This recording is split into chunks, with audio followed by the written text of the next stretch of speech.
Hey, this is Lisa A, and you're listening to Who's That Star on LCC Connect at Lansing Community College. Who's That Star is a behind-the-scenes show where I sit down and talk with the employees at the college. This is an inside look at LCC, where you have a chance to learn about their passions, projects, and what inspires them both in their work and personal lives. I'm your host, Lisa Alexander, and I'm so excited to get a chance to talk to all the people who make LCC great. This show is for you to get to know the people that work at Lansing Community College a little bit more and see what makes them tick. Are you ready? Okay, let's find out who's that star. Today's star grew up locally in Ingham County and attended Stockbridge Community Schools. He played trombone for 15 years and was awarded a music scholarship at Alma College, where he earned a Bachelor's of Arts degree. This star decided to take a couple of years off, then returned to earn a Master's of Arts degree in Counseling and Higher Education from Western Michigan University. His first full-time professional job in higher education was the Student Services Coordinator at Western Nebraska Community College. He returned to Michigan in 1999 and worked 3.5 years as an academic advisor at Oakland University in the School of Education and Human Services. He came back home to Lansing area upon being hired as LCC's Student Employment Coordinator in 2002, where he has been employed at LCC for 21 years. Okay, are you ready to learn who's today's star? Drum roll, please. Today's star is James Woolcock.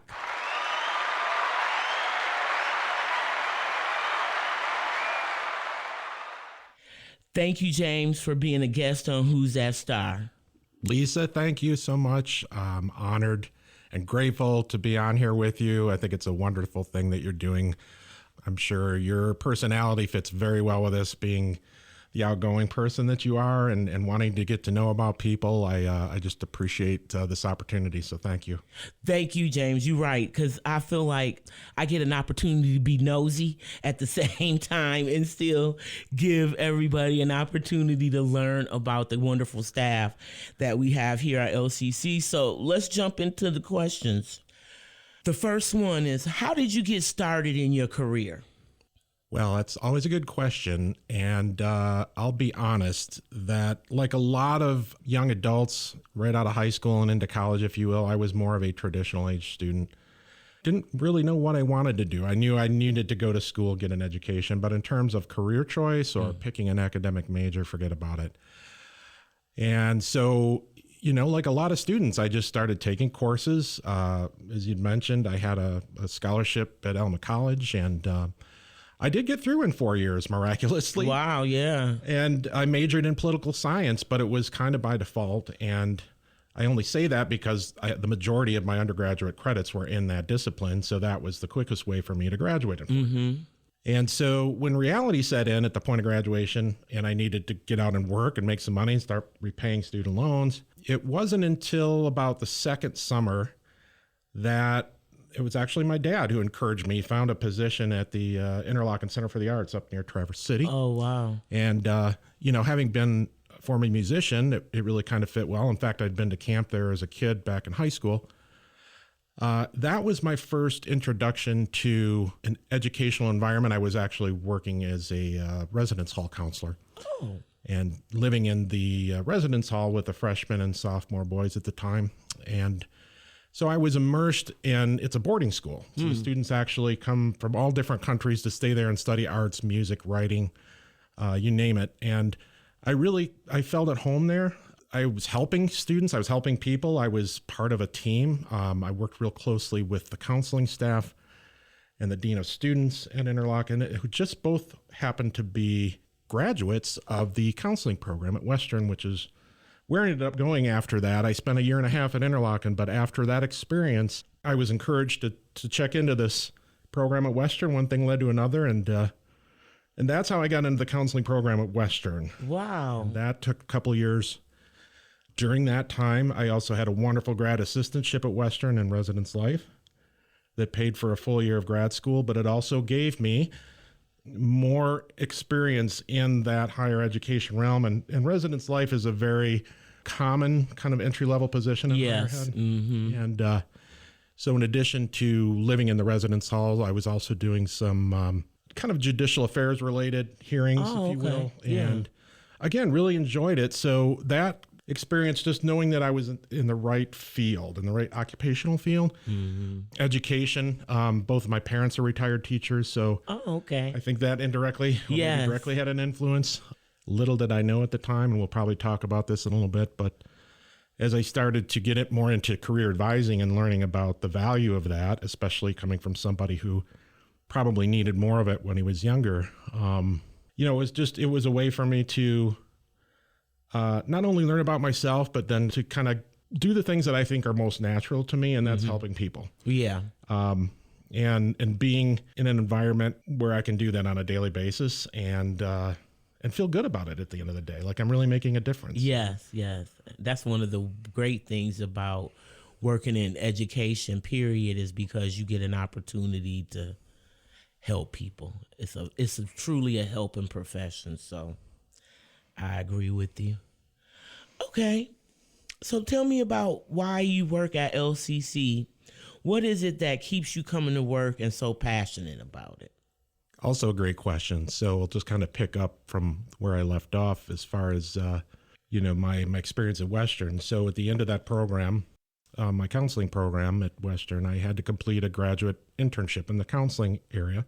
I had to accrue so many hours under supervision. And because my specialization was higher ed, obviously wanted to do that on a higher ed setting of some kind, either a community college or university. But having grown up again in the Lansing area, is very familiar with LCC. I actually started inquiring with the counseling services department at the community colleges prior to even really going to the universities. Oh, wow. And it worked out for me, actually. Long story short, the director of counseling here at the time, I came in and interviewed and explained what I was looking for, and they were willing to commit to me for one semester for the fall of '96. And so I actually worked under the supervision of Dr. Bramer, who the late Jennifer Dr. Bramer now, bless her soul, she's passed, but she was my mentor and allowed me to do everything from a little bit of academic advising. I got to teach a student development course. Oh, wow. When we offered those back in the day. Yeah. I did some career counseling with Dr. Osborne at the time that he was here and worked in that office. So I really got to kind of firsthand learn about LCC and how it functions and actually serve the students. And I loved it. It didn't work out for me that summer because obviously I was working part-time after that. I got a job that following summer after I finished my internship in the Multicultural Center, it was called at the time. And did that for a couple months before I was offered a full-time job out of state in Nebraska, which I'm sure we'll talk more about in a minute. But that's kind of my in to LCC. Even though I left the state for a few years, I came back and here I am again 21 years later. So right. I was going to ask you because you said you went to, what was it? Western Nebraska Community College. Now, when you started there, is that what made you know, like, oh, I'm a community college person versus moving? Like, because then you went to university and worked, and then you came back to community college. So was it opportunity that made you come back to community college, or was it like, I like community college versus university, if that makes sense? Excellent question. You're right. Now that I think about that, because that internship at Western was technically a 4-year institution. And then I took that first full-time job at Western Nebraska Community College. It was more of a generalist position. Mm-hmm. The main campus is in Scottsbluff, Nebraska, which is in the Western Panhandle. And I was 80 miles away at one of their extension centers in Sydney. Oh, wow. And that dimension in itself is very unique in terms of just the challenges that you have working 80 miles from the main campus and serving students. Right. Yeah, so that was for a year and a half. It was a short stint, but because it was my first full-time professional job in higher ed, I didn't feel that I had the luxury to turn it down. I'd been applying for jobs in state. I wanted to stay in Michigan, but when you're trying to just start out as a new professional, you can't be that selective. I didn't feel. Right. But it turned out to be a wonderful experience because that gave me a little different taste of how community colleges work in other states, but still the same kind of open admission philosophy, obviously. I wasn't really, at that point, convinced that I wanted to stay in the community college realm, and that's kind of what then opened my eyes to applying to jobs back here in the state of Michigan. And I was applying to both community colleges and universities, but it was Oakland University that ended up kind of calling and inviting me in for an interview for one of their undergraduate advising positions. And once I took that, I was there for 3.5 years and really loved it. It was an experience I don't regret at all. I still maintain contact with some of my colleagues from there. That was the first experience, working at a 4-year selective admission institution, serving students on a daily basis. And it certainly has, its place. There's no question. I have nothing but positive things to say about my time at Oakland. But to answer your question, I think what I realized and why I needed to be in the community college setting versus the university setting is just because of the impact or the influence that we can have on helping people who otherwise may not have had that opportunity. Yes. Because we are open admission, we give just about anybody who wants that opportunity a chance. And, with that comes some significant obstacles and challenges, obviously, as you know, as a professional in higher ed. But when students succeed and we see them, matriculate and graduate and move on, it's such a rewarding feeling to know that we've, contributed positively, not only to that person's life, but to the, the kind of the greater community in which we live. So that's why I'm still here 21 years later, really. Yeah, because that's what I was going to say, that you came back here and you've been here 21 years. What are you doing? What's your role now? Great question. So my role has evolved like a lot of us. When I first came in 2002, I still had my license, my counseling license credential, and I was actually, half of my role was career counseling at the time. And that was in addition to the administrative role that I still have now, which is the coordination of the student employment on-campus jobs in the federal work-study program. Okay. So that kind of administrative side of my position was done in conjunction with the career counseling. And that part is what I really loved. That was my passion. And it was a really high demand need and service that we provided, especially during the kind of the height of the recession back then. And yes. Late 2000s. We did some really neat things. I remember being part of the development of the utility line worker program under Dick Scott when he was here at the time. Yeah. He was the director of that department when I was in CES. And in addition to that, we even rolled out I think it was the IT apprenticeship program, because Scotty's background was in apprenticeships. So, just some really neat things. And then as the organization changed and leadership administrations changed, that's where I was transferred. My position was transferred to the financial aid department.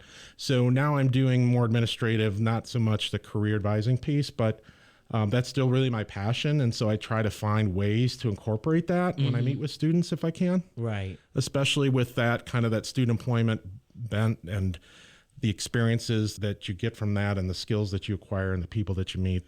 Yeah. There can be a really good link to, longer term goals for students if they can see it and, some value that way. So right now, it's mostly the student employment stuff that I'm doing and work study and financial aid. So would a student get an opportunity to speak with you, or is that a particular reason that they would talk to you and you're kind of doing like a lot of this moving parts to get them from A to B, and they might not necessarily know that you're behind the scenes, or would they have an opportunity to interact with you? Behind the scenes, we use that term a lot. And I chuckle a little bit just because I'm naturally, my personality tends to lean more towards introversion than extroversion. And so for that reason, I find myself needing to actually take the initiative sometimes to get out and be seen and meet people. And so it was much easier for me to do that when I first hired in, because you might recall before all the renovations in Gannon, the Career and Employment Services office was an open door office. Yeah. And I was seeing students on both a walk-in and an appointment basis. And I was very visible. Students could walk and basically see me or see the office that I worked in. Whereas now I'm, officed back in Zone 3 in financial aid, and I'm serving students, but mostly, either via the phone as they call in, through email. But absolutely, we do have the Career Center office in the Star Zone. And that's essentially kind of what the Career and Employment Services office has transitioned to. And so even though I'm not office there, Becca Sowen and I work very closely together. When I was in CES, she was still there. Yeah. And so if I ever need to meet with students, I usually make a point to meet with them there. Okay. I've done a couple workshops with Becca. I'm going to look at possibly, starting those up again, just to kind of maybe once a month or every other month provide some informational sessions for students who want to know more about on-campus jobs. Oh, I think that's a great idea. I mean, I don't think I was around when that happened, but I think that's a good idea. I think that, one, a lot of times we don't necessarily know how to tell them to navigate. If we'll say get a job, but we may not necessarily know ourselves as employees all the different intricate steps. So I think that's a good idea. And I know we had Becca on here before. So I think that you two probably are a great team to get that information out. Yeah, she's a wonderful colleague to work with, and she gets it. She's very involved, does a wonderful job in promoting their services. And I see she's doing a lot of different events and job fairs to be more visible. And, so I'm looking forward to that. Because you got a whole nother aspect. Like, I didn't really know. Like, I think I remembered when I first hired in, you were still in that dual role. I remember that. Yeah, it was. And then, as time transitioned, and so now that I think about it, like, you got a wealth of knowledge that I forgot about. And I don't mean to say that like funny, but as you've transitioned into this new role, you have a whole wealth of knowledge that you used previously that can still be tapped in, like you said, with those workshops and doing different things that can help our student staff to be more employable. You just got a good skill set there. Yeah, that's a great point, Lisa. As silly as this might sound, when I did my graduate internship here again in counseling department, the career part of that, where I was spending time in the career office, again, was not only my most favorite part, but it was also, I still kind of felt like I needed some support in that area. Like, I knew I had found the right profession, but I was still a little bit frustrated from my experiences undergrad and not really being able to figure it out as quickly as I wanted to. And that when I took this position there, I learned about the career planning model, the development model, that really, when you break it down so that students can understand kind of what they need to do and how they need to get there, it really can make a lot more sense. For me, it was very eye-opening. And so because I could relate to that, and I found that to be a really powerful tool to kind of help me become more confident in my career choice. That's what I think kind of really drew me to that role, that career advising role, and the benefit that it brings, because it is a process. But once you find a framework that works, that you can explain it to people in a way that makes sense to them, and that they can take that and work with it, because it's ultimately their decision, right? Yep. So yeah, that was really a valuable experience for me. Okay, well, I want to know, what's the career highlight you're most proud of? Career highlight. So we introverts don't like to talk about ourselves a lot, right? But I'm going to toot my horn here a little bit. Toot it. And I will actually go back to my experience at Oakland University. I'm going to share this because it's a measurable accomplishment, but it's one that I'm proud of. And that is, so I think maybe the second year that I was in the position, the advising position there in the School of Education, the university invested, they hired the contract ACT to do a student satisfaction survey on undergraduate advising at Oakland. And so all the undergraduate students were given a survey in relation to the type of advising, the quality of advising, their level of satisfaction. Long story short, of all of the undergraduate advisors at the university, I came in second only to the nursing department in terms of level of student satisfaction. Oh, wow. That's good. I was really proud of that. You talk about accomplishments, and I hear students tell me thank you and this and that and the other thing occasionally, and it's wonderful because that's what I do, right? Mm-hmm. But to see it measured that way just kind of was very reaffirming that, I'm making a difference, and it's making a difference in a very positive way for a lot of students. Oh, I love that. I mean, it's nothing like data, right? Somebody telling you, numerous people, you can see it in writing, you're great. And sometimes you need that little encouragement. Absolutely.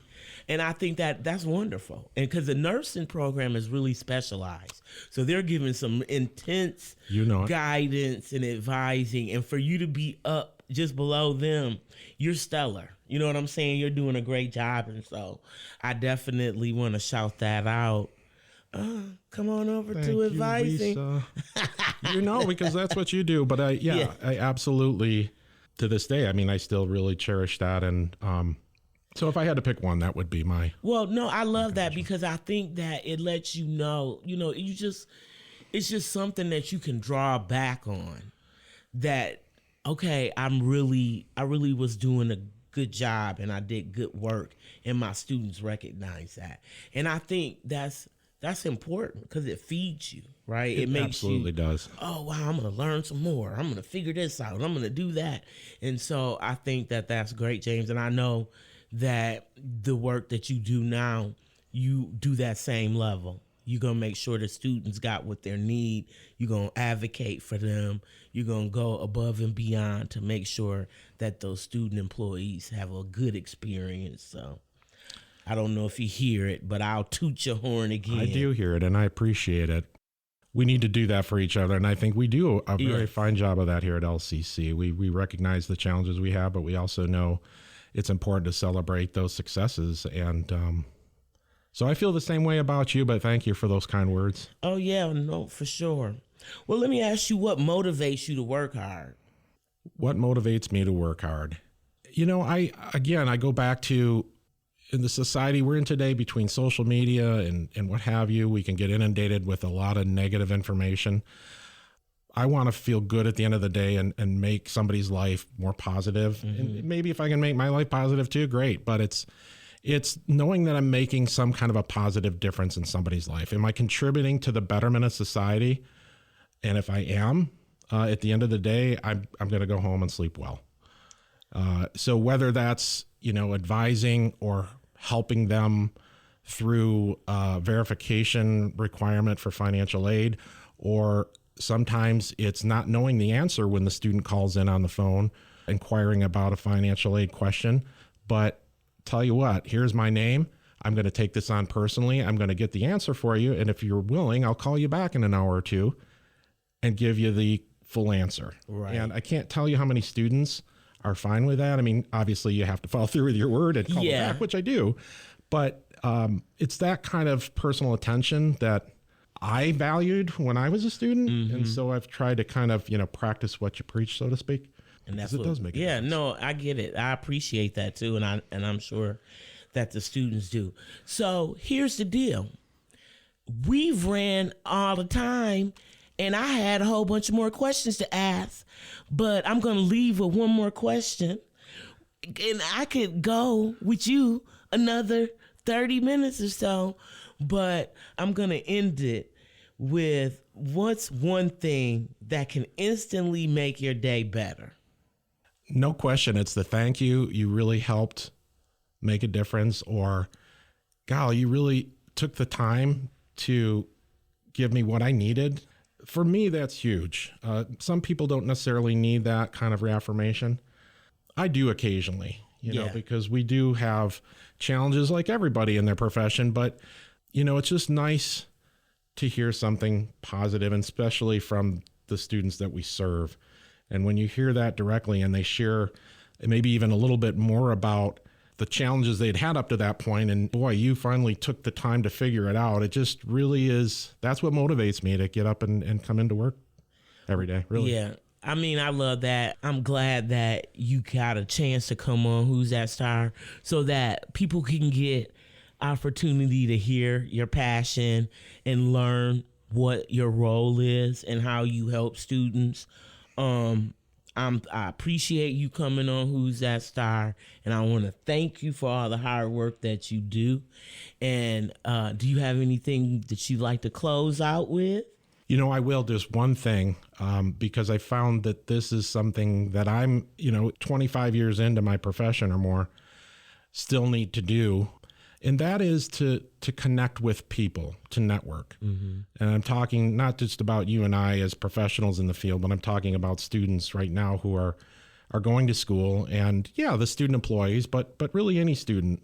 Student employment is a great place for that, obviously, because you're working while you're on campus. You're meeting people in the various departments. You're establishing those relationships with people who at some point may become that reference that you put right on the application. Yeah.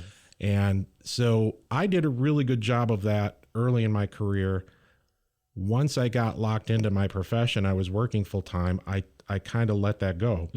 And what I learned is that's not healthy to do, because you're going to need those connections. You're going to need people to kind of vouch for you, to be there when you need a reference or you need somebody to vouch for the quality of work that you do. Is to find ways to connect and make those relationships with people who are going to be a part of your network over time. Yes. And it just makes that journey so much easier, because now you're doing it not alone. You're doing it with the support of people who've been there already, who know what potential you have and are willing to support you in achieving your goals. Yes. So that would be the one piece of advice I would give to any student, regardless of whether they're working on campus or not, is find a mentor, find a person, a connection, a relationship, or somebody who you can learn from, grow from.